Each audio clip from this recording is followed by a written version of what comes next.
Humanos, animales, todos los seres vivos de la Tierra estamos aquí gracias al azar. El 99% de las especies de nuestro planeta desapareció en una serie de catástrofes. Desastres que cambiaron el curso de la evolución. Hace 650 millones de años, la Tierra se congeló, llevando a los seres vivos al borde de la extinción. Pero sin este desastre, la vida en nuestro planeta sería poco más que un caldo microscópico. Esta es la historia de la Tierra convertida en una bola de nieve.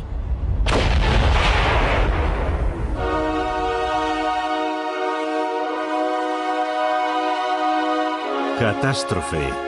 La bola de nieve.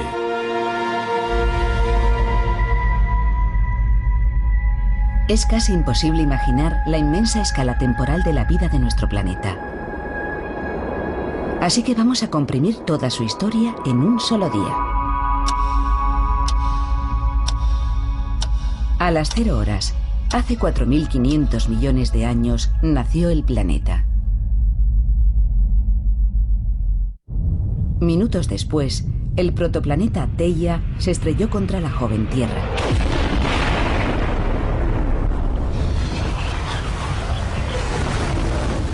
Y dio origen a la Luna.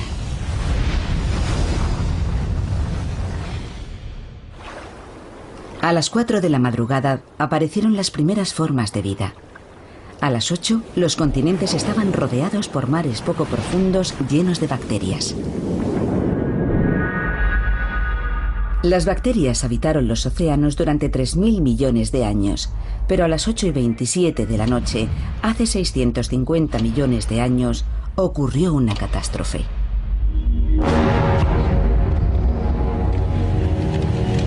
El planeta se congeló. Las temperaturas cayeron muy por debajo de los 0 grados. El hielo se extendió desde los polos hasta el ecuador. El planeta entero quedó atrapado en una gélida camisa de fuerza. La Tierra se había convertido en una bola de nieve. La vida, que aún daba sus primeros pasos, parecía condenada. La Tierra permaneció cubierta de hielo durante 25 millones de años. Algunos microorganismos sobrevivieron y dieron el mayor salto evolutivo de la historia del planeta. La catástrofe, que estuvo a punto de eliminar todo rastro de vida, dio un gigantesco impulso a la evolución, creando la vida que hoy conocemos y a nosotros mismos. Pero ¿cómo ocurrió exactamente y cómo hemos podido descubrirlo? Las antiguas capas de hielo hace mucho que desaparecieron, pero el rastro que dejaron tras de sí nos ha permitido descubrir valiosos detalles sobre aquella catastrófica glaciación.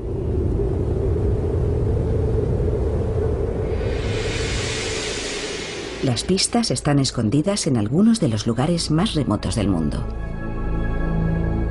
Esta es la cordillera Flinders, en el desierto australiano. Uno de los lugares más secos y abrasadores de la Tierra. Por eso es sorprendente que sea aquí donde el geólogo Jim Gaylin esté buscando restos del periodo más frío de la historia. La zona es tan extensa que la mejor forma de explorarla es desde el aire. Hay una dramática historia escrita en estos estratos rocosos. Solo hay que saber leerla. Es como leer un libro hecho de rocas. Cada estrato tiene escrito un secreto. Son como hojas de un libro de historia. Parece haber una formación rocosa interesante en el lecho reseco de un antiguo río.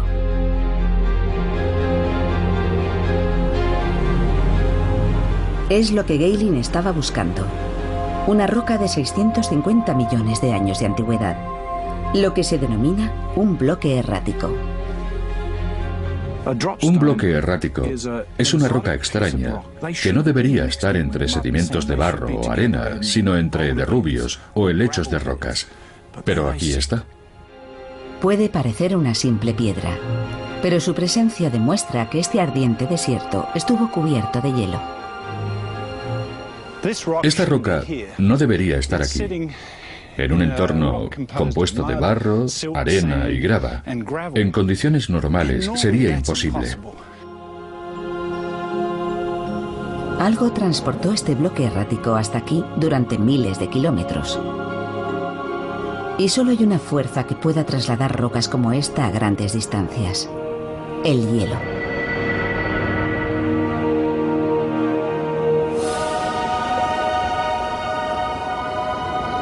En la actualidad no hay mucho hielo en Australia. Así que para investigar cómo pudo el hielo transportar rocas a través de medio mundo, el geólogo Shad O'Neill ha escalado las escarpadas paredes del glaciar Matanuska en Alaska. Esto es lo más cerca que podemos estar de nuestro distante pasado glacial. Y aunque es mucho más pequeño que los antiguos glaciares, su comportamiento es el mismo. Hemos venido a estudiar las rocas que el glaciar transporta hasta el valle. Y para eso, tenemos que bajar hasta allí.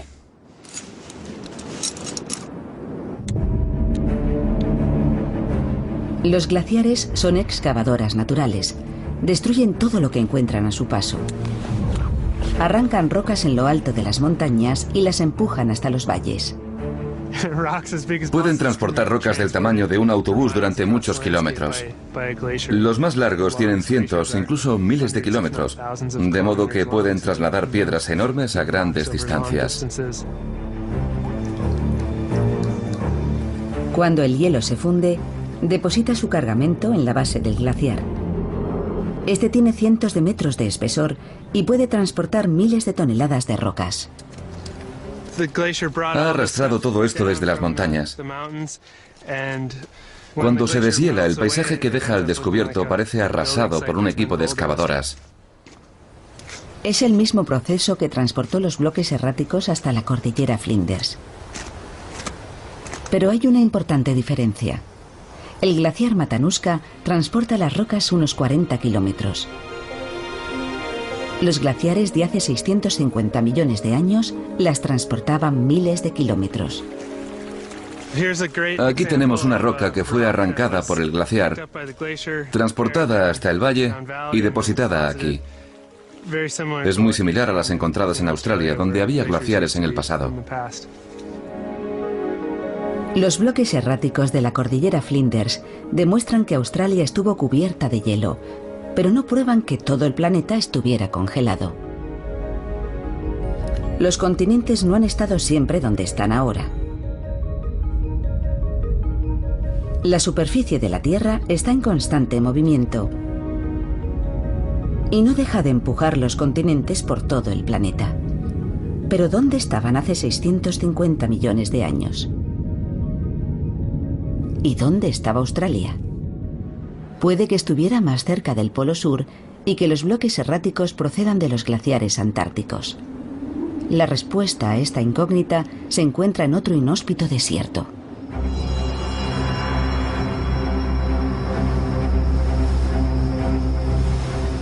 El Valle de la Muerte, en el suroeste de Estados Unidos. El geólogo Joe Kirsvink, el creador del concepto de la bola de nieve terráquea, lleva 2 décadas reuniendo pruebas. Aquí hay rocas fundamentales para entender la historia de la Tierra. Son como un tesoro escondido.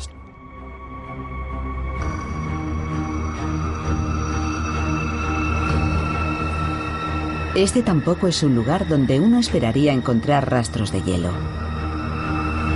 Pero dispersos entre los sedimentos de un antiguo lecho marino, hay más bloques erráticos. Cada vez que vengo veo cosas nuevas. Hay grandes bloques erráticos, como ese de ahí. Todos proceden de las montañas. Este es uno de los mejores lugares del mundo para verlos. Los bloques descubiertos aquí por Kirsvink datan del mismo periodo que los hallados en Australia. Hace 650 millones de años, el Valle de la Muerte y el desierto australiano, dos de los lugares más calientes y secos del planeta, estaban cubiertos de hielo. Pero ¿dónde se encontraban realmente cuando tuvo lugar la gran glaciación? La respuesta está en las mismas rocas. Cada roca tiene una huella magnética única que permite determinar su punto de origen con gran exactitud. Para estudiar estas huellas, Kirschvink toma muestras del interior de las rocas en las que se encuentran los bloques erráticos. El campo magnético de la Tierra está formado por corrientes eléctricas que fluyen por su interior. Los patrones de ese campo nos permiten conocer la latitud en la que se formó la roca. Una vez determinada la latitud, los científicos pueden averiguar su lugar de procedencia. Cuando un glaciar depositó aquí estos bloques, el Valle de la Muerte estaba en el trópico. Pero la historia que cuentan las rocas del desierto australiano es aún más asombrosa.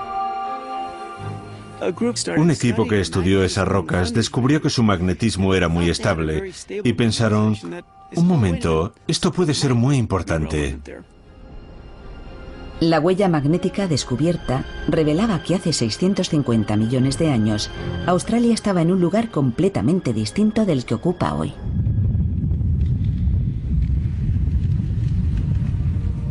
Cuando el planeta fue cubierto por la gran glaciación, Australia estaba cerca del Ecuador.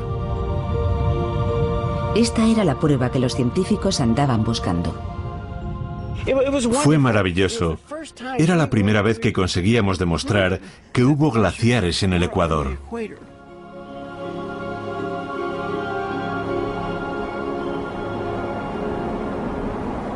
La existencia de masas de hielo en el Ecuador solo podía significar una cosa. Si había hielo en el Ecuador, el globo entero tuvo que estar cubierto de hielo, lo que nos llevó a pensar en un planeta totalmente blanco, una colosal bola de nieve. La Tierra había quedado encerrada bajo una corteza de hielo por la mayor glaciación de la historia. Todo el planeta debió tener el aspecto que tiene hoy la Antártida. Incluso el Valle de la Muerte, donde no hay nada, debió estar cubierto por varios cientos de metros de hielo.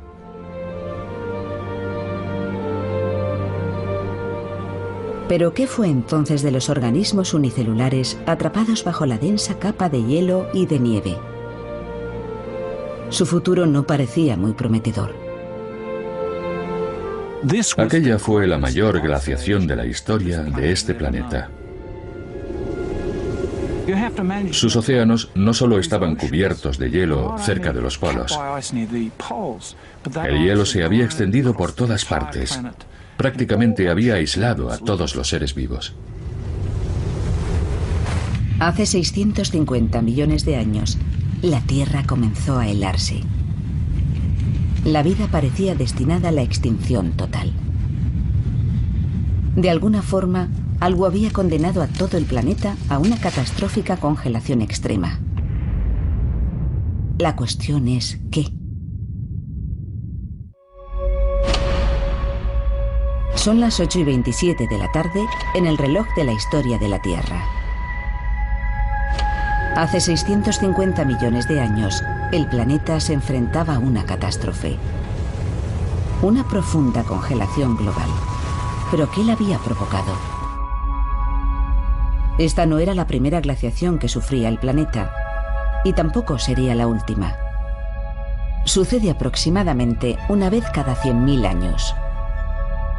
Los glaciares se expanden y transforman la Tierra, pero normalmente se detienen antes de llegar al Ecuador. Pero hace 650 millones de años se incumplió esa regla.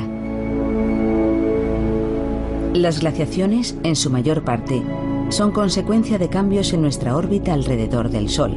Cuanto más se aleja la Tierra, más bajan las temperaturas. Pero factores como la órbita y la rotación no bastan para explicar que los hielos llegasen a cubrir el Ecuador. Tuvo que ocurrir algo más.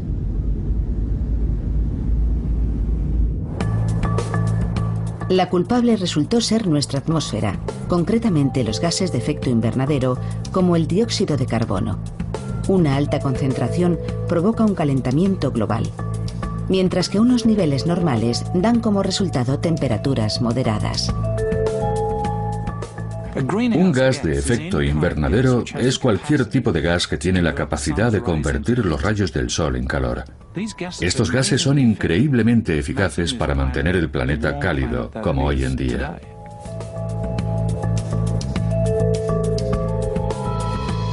Pero es un equilibrio muy delicado. Si los niveles de CO2 suben o bajan demasiado, el clima entra en una espiral caótica.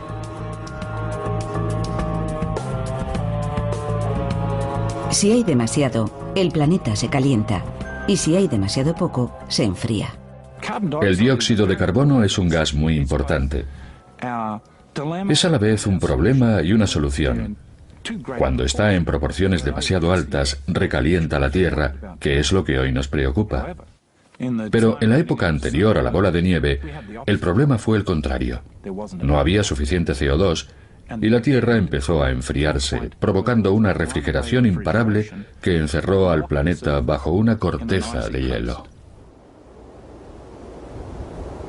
Gehling cree que fue una caída de los niveles de dióxido de carbono lo que provocó la gran glaciación. Algo estaba eliminando el CO2 a gran escala. Y solo hay un tipo de proceso capaz de hacer algo así: la meteorización química. Todo comienza cuando el dióxido de carbono se combina con vapor de agua formando una lluvia ligeramente ácida.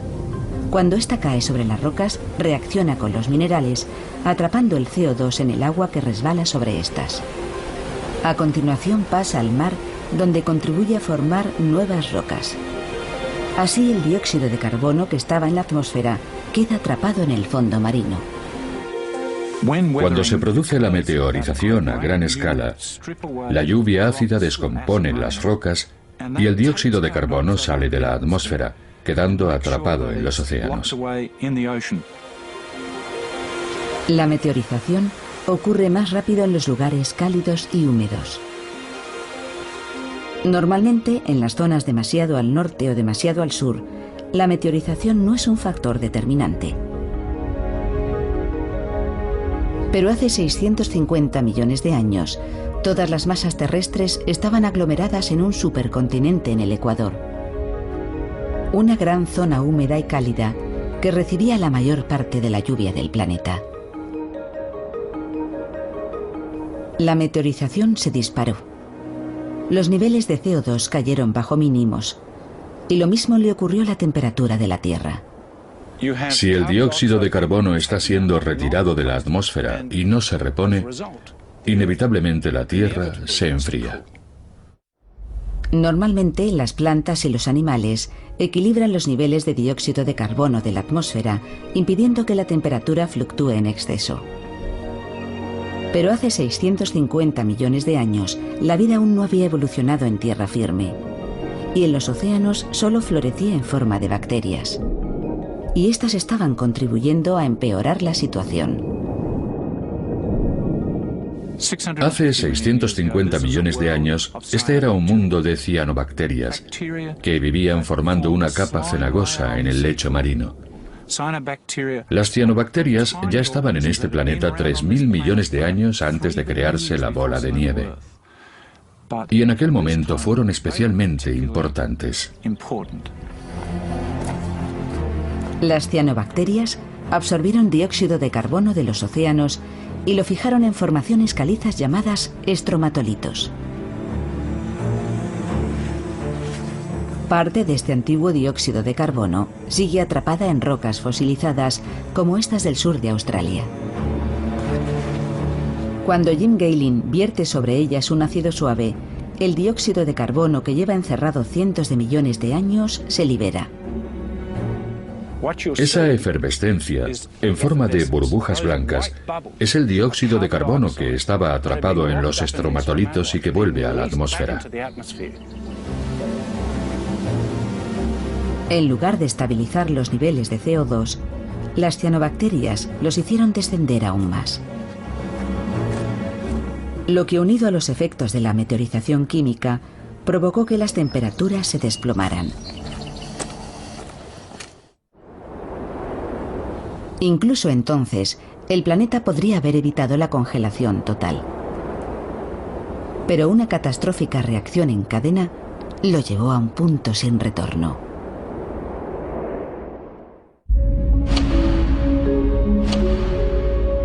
Son las 8:27 de la tarde en nuestro reloj terrestre. El planeta se está convirtiendo en una bola de nieve. Hace 650 millones de años. El hielo avanza desde los polos, como en todas las glaciaciones. Normalmente acaba deteniéndose, pero esta vez sigue su camino hacia el ecuador. Y al hacerlo, provoca una reacción en cadena que lleva las formas de vida primitivas al borde de la extinción.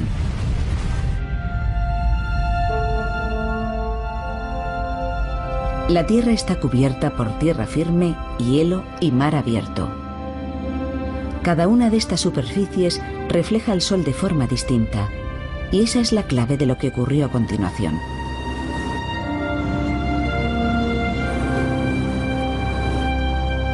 Estamos en el Ártico.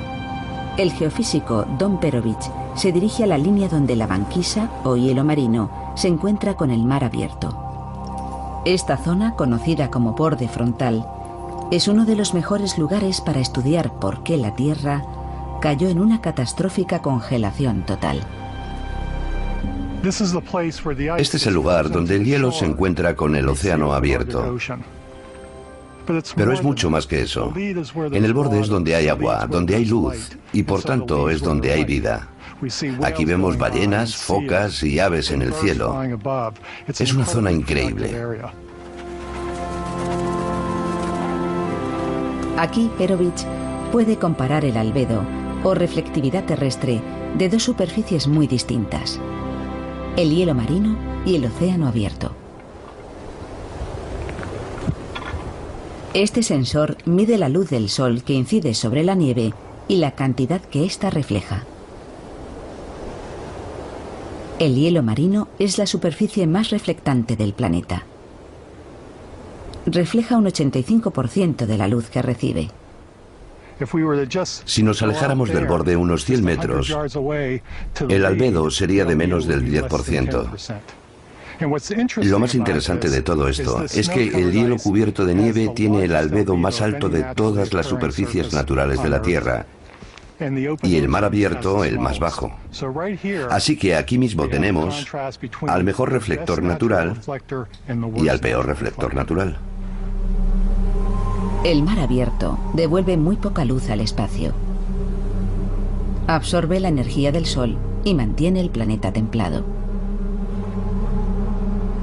Pero al parecer, hace 650 millones de años ocurrió justo lo contrario. El mejor reflector de la Tierra, el hielo marino, fue sustituyendo al peor reflector, el agua del mar. El hielo siguió cubriendo los océanos, incapaces de absorber más calor, y la Tierra siguió enfriándose. Las nuevas placas de hielo reflejaron aún más la luz del Sol, lo que provocó un nuevo enfriamiento y más hielo. Se había alcanzado el punto sin retorno. Al formarse más hielo, el peor reflector fue sustituido por el mejor reflector. Todo se enfrió más y se hizo más hielo, con lo que se enfrió todavía más y se formó aún más hielo. Una congelación galopante que acabó convirtiendo el planeta en una bola de nieve. Nadie había contemplado esta idea hasta hace pocas décadas. Pero los científicos comenzaron a pensar en ella mientras estudiaban un tipo de desastre muy diferente.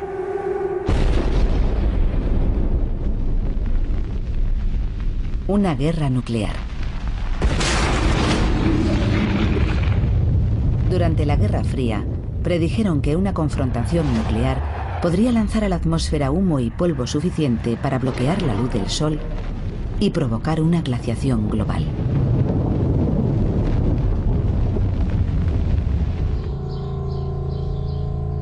El climatólogo ruso Mikhail Budiko estaba investigando este posible escenario cuando hizo un descubrimiento escalofriante.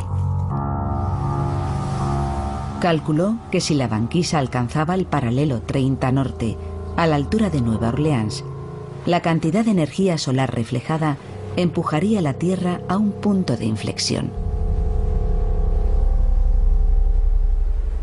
En un sistema climático como el de la Tierra, con tantas variables, existen los llamados puntos de inflexión. Es como si estás en una barca que se balancea. No pasa nada hasta que se inclina demasiado y entonces vuelca. Budiko afirmaba que si el hielo avanzaba lo suficiente, superaría un punto de inflexión y cubriría toda la Tierra. Los cálculos de Budiko indicaban que si el hielo alcanzaba ese punto de inflexión, el planeta no podría absorber el calor suficiente para frenarlo. La Tierra quedaría encerrada en una coraza helada.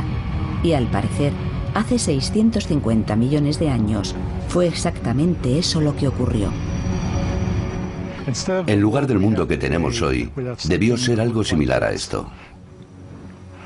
Una gran extensión blanca de infinitos bloques de hielo totalmente cubierta de nieve.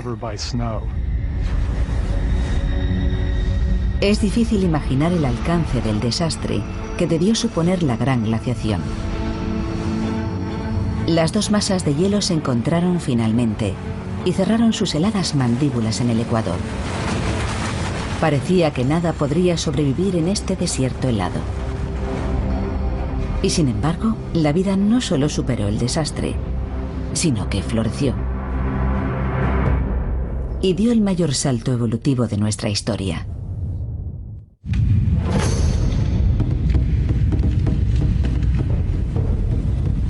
Son las 8:28 de la tarde, en el reloj que representa la historia de la Tierra. Profundamente enterrada bajo el hielo, la única forma de vida que había en el planeta afrontaba un duro dilema: adaptarse o morir. Tras 3.000 millones de años de evolución, las bacterias se enfrentaban a la extinción. Pero ¿qué sería de la vida si se repitiera hoy una glaciación similar? ¿Podríamos sobrevivir en esas condiciones? Al extenderse el hielo, todas nuestras reservas de agua potable se congelarían. Los cultivos y el ganado desaparecerían. Y la industria se detendría por completo. Ni siquiera las plantas nucleares podrían mantenerse operativas el tiempo suficiente. Muchos expertos piensan que la humanidad superaría una glaciación breve. Pero las probabilidades de sobrevivir a una glaciación total son prácticamente nulas. Si los humanos llegáramos a experimentar una glaciación total, no tendríamos forma de mantener el control. No habría medios para detenerla. Sería más fácil sobrevivir en Marte que en la Tierra durante una glaciación total. La densa capa de hielo que cubriría el planeta se convertiría en nuestra lápida. Hace 650 millones de años, la única forma de vida que se enfrentaba a la extinción eran las bacterias, e incluso su supervivencia parecía improbable. Pero aquí estamos. Es evidente que sobrevivieron. La cuestión es: ¿cómo?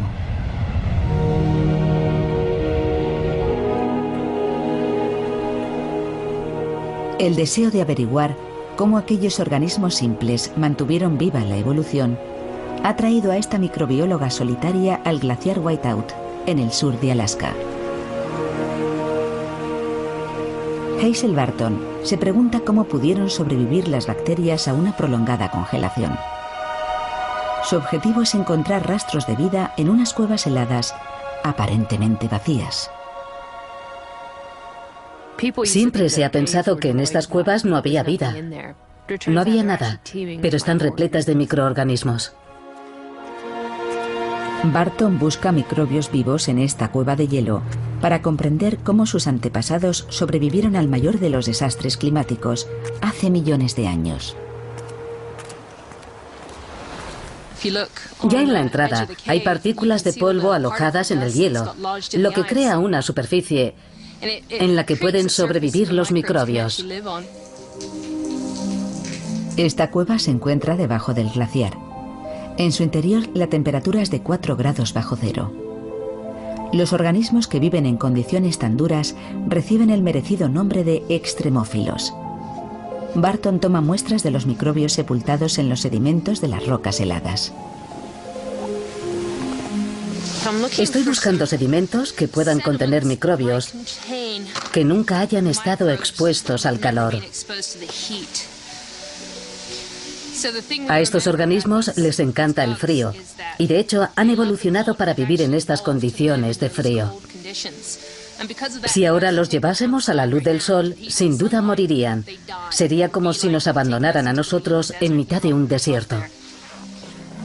Barton espera que esta cueva pueda arrojar luz sobre la forma en que los microbios se adaptaron a la bola de nieve.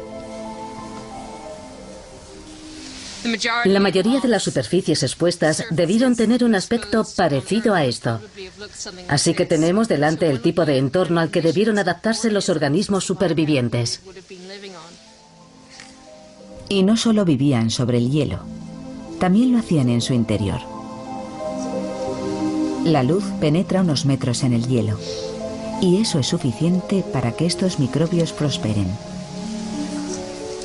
Estamos bastante cerca de la entrada.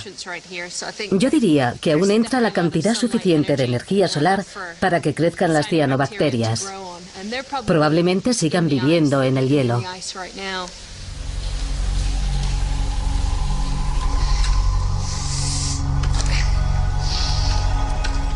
Cuanto más se adentra en la cueva, mayores son la oscuridad y el frío. Pero incluso aquí sigue habiendo vida. Esto parece una comunidad de cianobacterias. Son increíblemente resistentes y muy capaces de sobrevivir en las condiciones más duras que uno pueda imaginar. Durante la gran glaciación, el hielo llegó a tener miles de metros de espesor. Barton ha encontrado condiciones similares a cientos de metros de la entrada.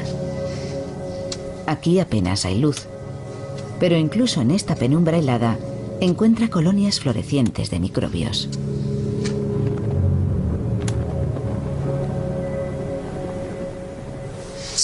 Estos microorganismos han tenido que adaptarse para obtener energía donde no llega la luz del sol, y la extraen de la roca misma. De hecho, se comen la roca para obtener esa energía. Cuando salga al exterior, Hazel examinará las muestras con su microscopio de campo. Piensa que los antiguos microbios tenían una estructura similar a estas cianobacterias y que eran unos supervivientes natos. Estas cianobacterias han formado una comunidad en el hielo.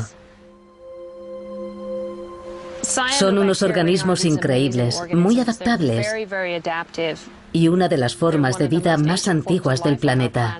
Pueden sobrevivir en condiciones extremas. Las cianobacterias han desarrollado asombrosos mecanismos de supervivencia. Si nuestras células se congelan, sus membranas se rompen, y si se secan, mueren. Pero las cianobacterias han desarrollado una estructura celular que impide que se rompan, incluso en las condiciones más difíciles. Han cambiado la estructura de su ADN para que no sufra ningún daño. Si nuestro cuerpo se secara, nuestro ADN sería irrecuperable. Pero si le ocurre lo mismo a una cianobacteria, basta con añadir agua 100 años después y en pocas horas estará realizando la fotosíntesis. Y además de resistir la sequedad extrema, algunas pudieron resistir el hielo. Al quedar sepultados, casi todos los microbios perecieron.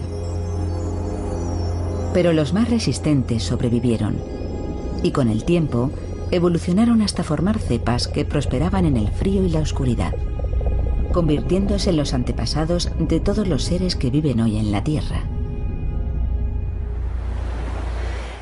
Parece lógico pensar que estas catástrofes acabarían con todo rastro de vida, pero estos microorganismos han pasado por cosas similares durante miles de millones de años y han conseguido adaptarse y ocupar el espacio que otros dejaron.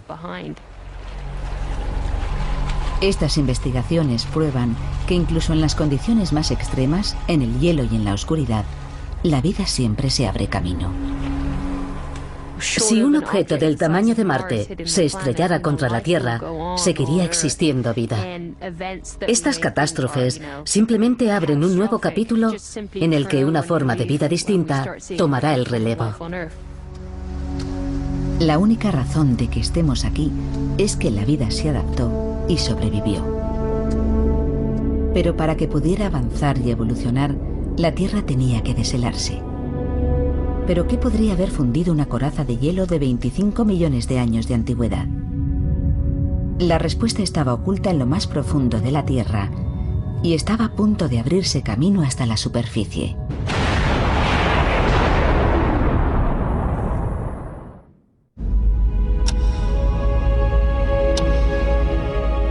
Son las 8:35 de la tarde en nuestro reloj de la historia. El planeta ha permanecido cubierto de hielo casi 25 millones de años. Pero a las 8:37 ocurre algo asombroso. La superficie helada empieza a fragmentarse. Algo está calentando la Tierra, pero no es el Sol. La causa del deshielo había permanecido en el interior del planeta, profundamente enterrada.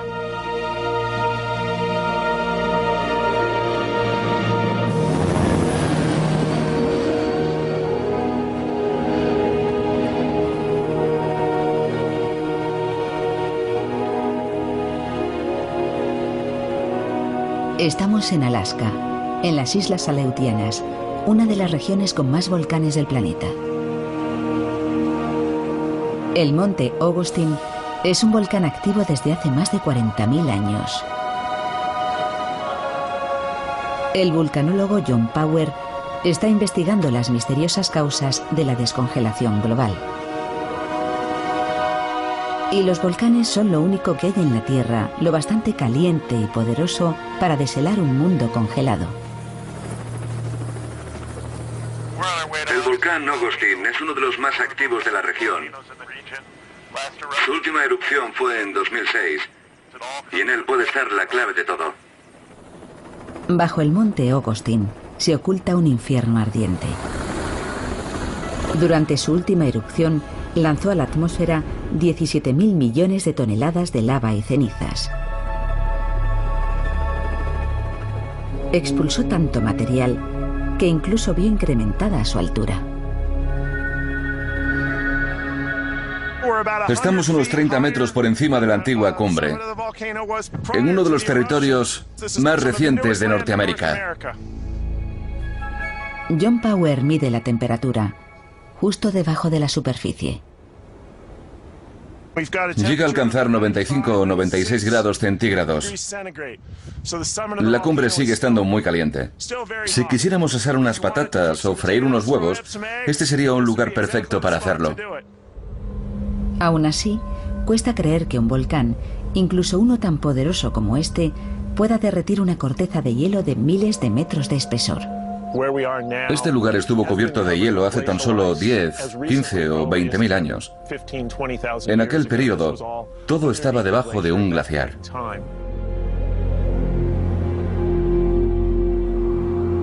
Cuando Power examinó las rocas volcánicas, descubrió pruebas de que hace 24.000 años una erupción atravesó la masa de hielo. No sería difícil para un volcán como el Augustine o cualquiera de sus vecinos hacer saltar una capa de hielo de varios kilómetros de espesor. Sabemos que es posible porque lo hemos visto. El volcán Grímsvötn en Islandia está cubierto por un glaciar, pero en 1996 se abrió paso hasta la superficie atravesando más de 800 metros de hielo. Los chorros de gases y cenizas hicieron un gigantesco agujero. El calor generado desencadenó un monstruoso deshielo que durante 5 horas provocó riadas de hasta 45.000 toneladas de agua por segundo.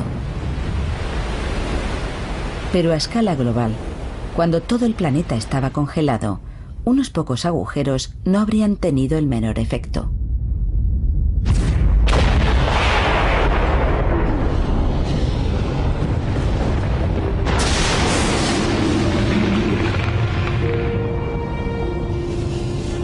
Pero los volcanes guardaban en su arsenal otra formidable arma.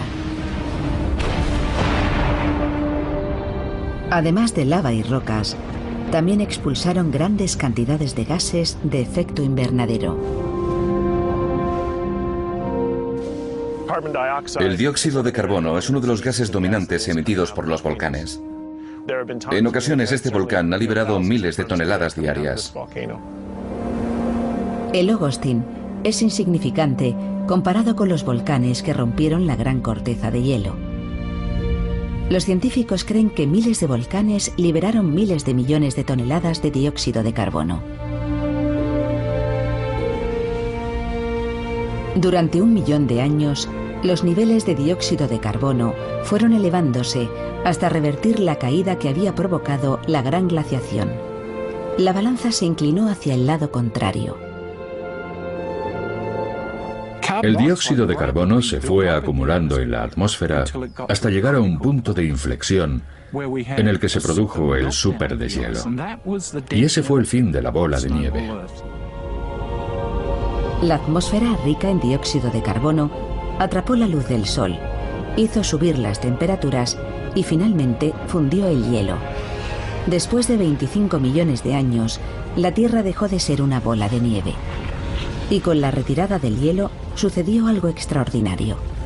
El mayor salto evolutivo de la historia de nuestro planeta. Un salto dirigido directamente a nosotros.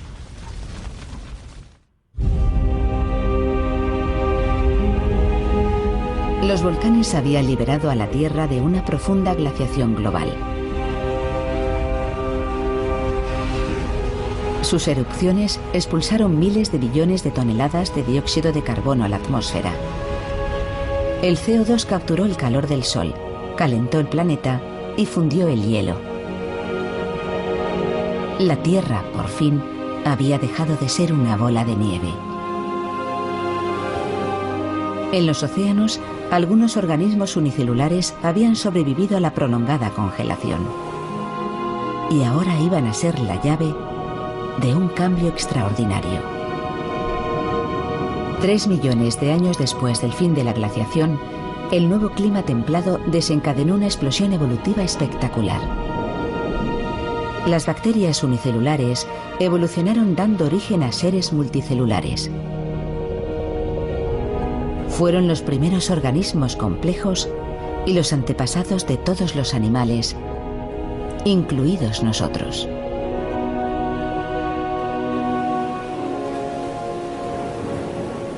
La bola de nieve debió ser el momento más próximo a la extinción de las primeras formas de vida.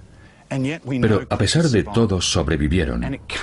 Y no puede ser una coincidencia que poco después de las últimas fases de esta gran glaciación global aparezcan los primeros seres de gran tamaño.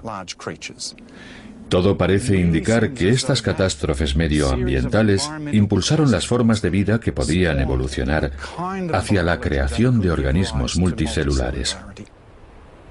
La bola de nieve, lejos de ser una catástrofe para la vida, desencadenó una revolución, y la clave fue el oxígeno. Antes de la gran glaciación, el nivel de oxígeno era tan solo de un 1%, demasiado poco para mantener organismos complejos.